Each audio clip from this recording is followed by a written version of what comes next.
Assalamu alaikum wa rahmatullahi wa barakatuhu. Inna alhamdulillahi rabbil alameen wa salatu wa salam ala ashraf al-anbiya wa mursaleen wa ala alihi wa sahbihi wa man tabi'uhum bi ihsanin ila yawm ad-din wa ba'd. Inshallah, we're going to go ahead and continue with our Saturday and Sunday Khatiras from the book Saeed al-Khawatir of Ibn al-Jawzi rahmatullahi alayh. We are currently up to chapter 23. This is another one of his very short reflections or reminders. So we will keep it brief, inshallah ta'ala, adding some commentary as well. This particular reminder is titled as "The Forbidden Fruit is Sweet." Ibn al-Jawzi begins by writing as following: I thought about how the self eagerly seeks whatever has been kept away from it, and noticed that the more a matter is forbidden, the further the self pursues it. An example of this is noted in the origin of humanity, i.e. after Adam alayhi salam was forbidden to eat from the tree, he became keen to eat from the forbidden tree, even though there were plenty of trees that would have sufficed him. As the Arabic saying goes, what is forbidden is sought after, and what is not forbidden yet attained is least desired.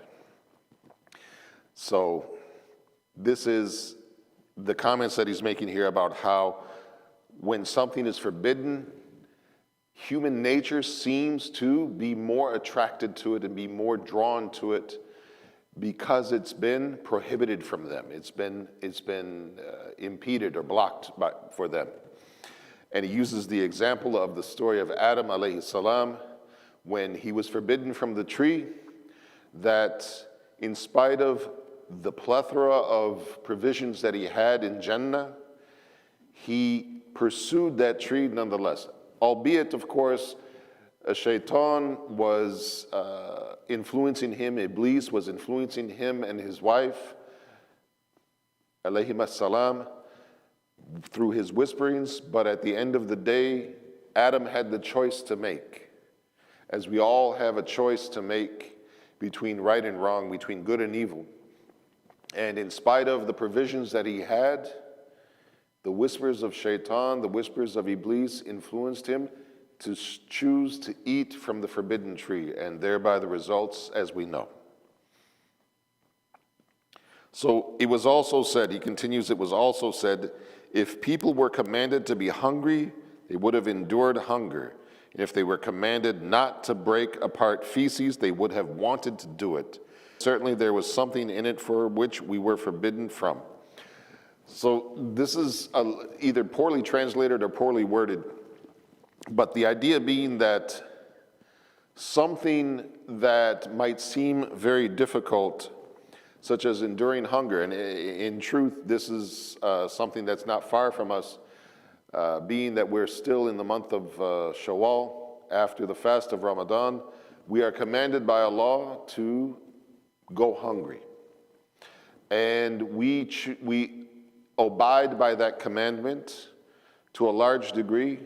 Many of those, even who are maybe struggling with other commandments, they implement this command. And they go hungry because of the command of Allah. But if someone is forbidden from something, even if it would make sense that they should avoid it, as the example that he gave, which is to break apart feces. In other words, to play with manure, to play with excrement, and to break it apart. That if they were forbidden from doing it, they would seek it out. And this is unfortunately the nature of things, is that something that would otherwise be abhorrent to human nature, if it's spoken against too forcefully, if it's prohibited too forcefully, people will indulge in it. Case in point, as I'm saying this, I'm thinking of this. Case in point, you have the habit of smoking. Smoking, which even from the earliest times when it was first introduced in the Muslim world, was seen by most as being disliked, but there were some even in that time that said that it was forbidden. And the obvious effects of it, and now that we have the science and the investigations and the legacy that came from smoking. We know the great harm that comes from it, etc., that it is a major contributor to both disease and even death. Yet and still, something that is known to have this direct link with disease and death, people are told not to do it, and yet and still they do it. They're told how repugnant the smell is when it encroaches itself upon their clothes and upon their body and upon their person, and yet and still they do it. What should be common sense or human nature to be repelled by, they gravitate towards. Whereas if nothing had been said about it at all, they might have never indulged.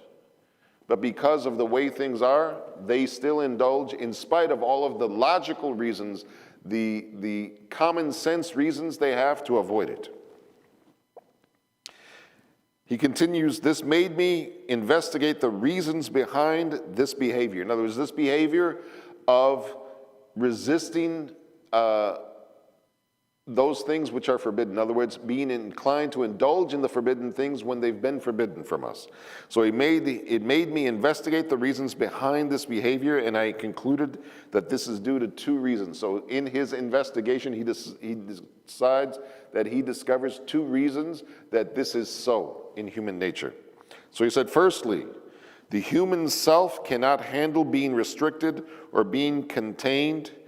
Thus, limited within the body is the maximum level of its forbearance. In other words, the most that the human soul can bear is being trapped inside this body.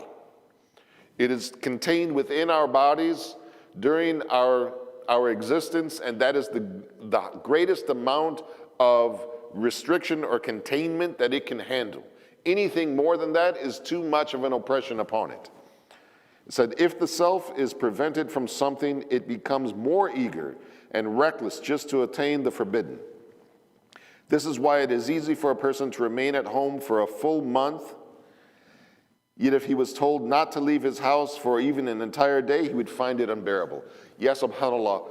The fact, and this is exactly what he's saying right here. If a person chose to stay at home for a month, they would find it easy, they would find it no difficulty, they would be pleased with it because it was something they chose. But if they were commanded, if they were forbidden from going out for even 24 hours, they would be at their wits' end. They would be, as we would say, chomping at the bit. They would find it unbearable. And yes, subhanAllah, this, given our situation right now, this is an amazingly relevant reflection that he has right here. Many of us, and I know for myself this was definitely true, many of us, if we reflect upon the reality of things, we could spend many hours, many days even, alone in our apartments, alone in our houses, without a second thought, without feeling any sort of way about it. But when the quarantine happened, when the stay at home, stay safe happened, when the physical distancing happened, everybody became anxious.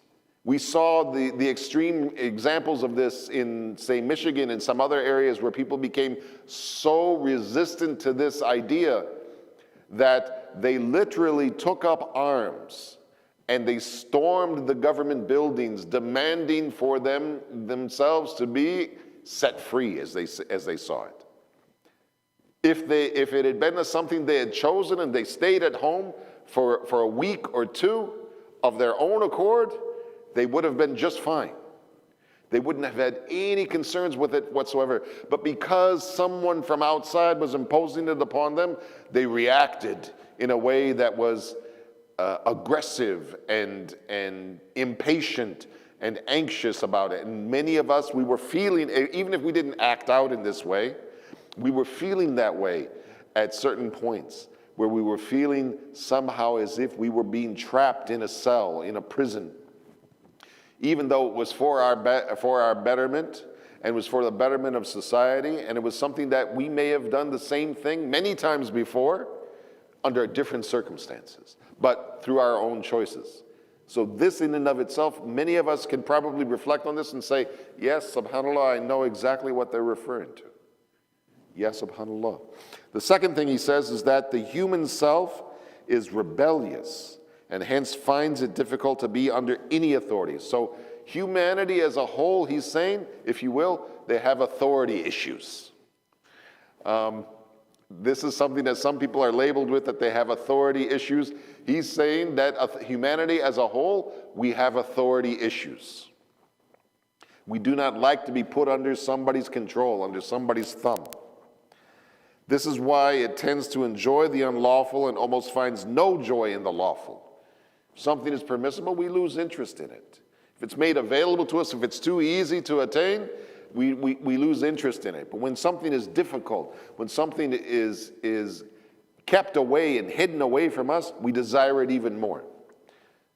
When our mothers, when we were growing up, when they would hide the snacks or whatever that we wanted so much, we would sometimes go on a mission to look for those snacks and to find them out, even though we knew it was going to get us in trouble.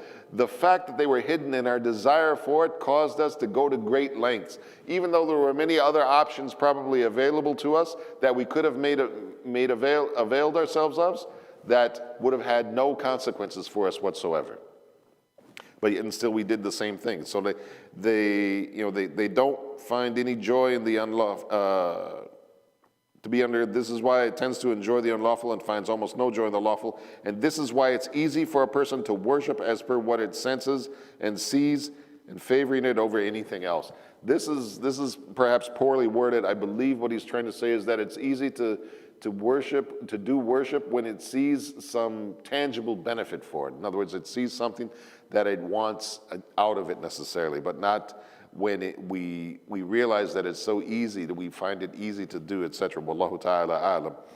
But this is the reflections that he has, and inshallah there's some benefit in it for all of us, and we will bear in mind that we should resist this nature of ourselves to go after those things which we have been prohibited from, especially when we know that these things that have been prohibited for us are prohibited by Allah and His Messenger out of a desire for our good, out of a desire for our betterment, that there is benefit in it for us to avoid these things, and that we trust in the wisdom and the knowledge and information of Allah and His knowledge of creation, and we trust in the desire and the mercy and the compassion of the Prophet ﷺ in commanding us with certain things and forbidding us from certain things. And we trust in that, and we don't resist that, and we hold on to that, etc. And so we understand that this is something that's good, and we don't fight against it, etc. And then we don't take issue with authority, as it describes here, this idea of having these authority issues as he was describing it, and realize that authority is something that's necessary. And we are Ibadullah, inshallah. We are the slaves of Allah, which means that we are His to command. And so being comfortable with that command is something that's crucial for our success and our happiness in this life and in the next, inshallah ta'ala. And this idea of being an abd, being in the state of ibadah to Allah subhanahu wa ta'ala, part of what it implies is a loving, willing submission to the one to which you are subdued. In other words, we subdue ourselves actions to Allah out of love and desire to seek His pleasure, and not out of fear necessarily, but that there is a love and a longing for that object to which we are in ibadah, inshallah ta'ala. والله تعالى أعلم سبحانك اللهم وبحمدك أشهد أن لا إله إلا أنت أستغفرك وأتوب إليك والسلام عليكم ورحمة الله وبركاته.